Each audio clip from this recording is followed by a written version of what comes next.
Welcome back to the Deep Dive. Today we're jumping into a really interesting one. It's about a brand called Mae and Willow Charleston. Right. They sell women's fashion, sort of coastal, beachy stuff. Looks quite nice, actually. Yeah, it does. But the main thing is their story.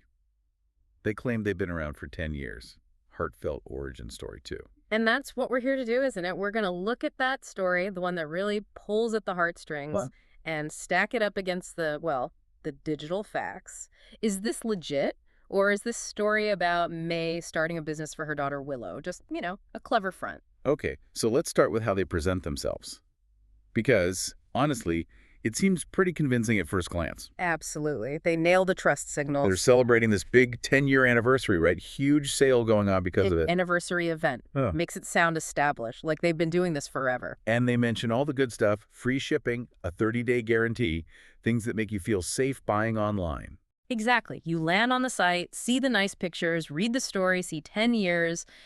You naturally relax a bit. You think, okay, this is a real company. But, Yeah, and there's always a but in these deep dives, isn't there? there usually is. And this but is a big one. So we stopped reading the marketing and started looking at the actual data. And what did that show? The source review we looked at flagged it immediately. The website address, maywillow-charleston.com. Yeah. It was registered just 1 month ago. Wait, 1 month. 1 month. But they're celebrating 10 years. How does that even work? That's a massive disconnect. It is. And, this is a key technical point for you listening. Domain registration dates.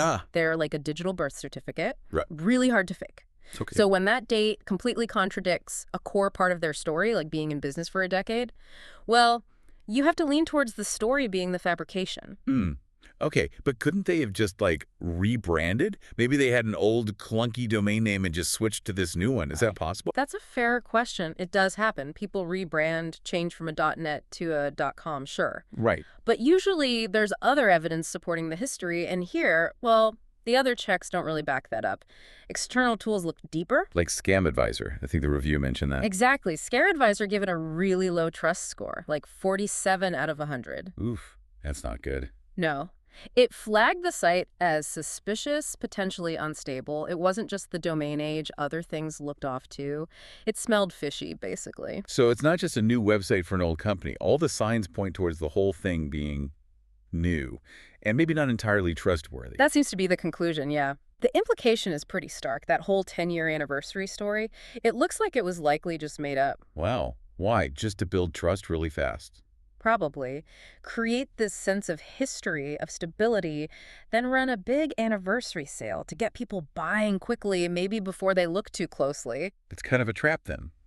An emotional one. It really is. Yeah. Wrap a nice story around a sale, make people feel connected, and maybe they won't check the details, which is why the advice is so clear. Which is? Be extremely careful.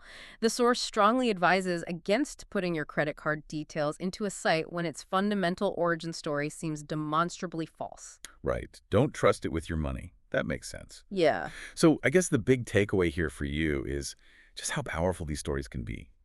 A beautiful personal narrative. Mm-hmm. It can be used deliberately to make you drop your guard online. It really can. And it leaves us with a pretty unsettling thought, doesn't it? What's that?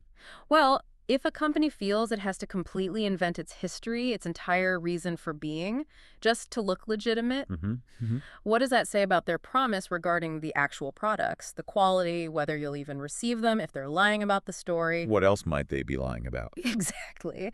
And how often do we, as shoppers, let ourselves get swept up in a good story online and maybe skip doing our homework? That's a really good question. Something to definitely think about next time you're tempted by a heartwarming brand story and a big sale online.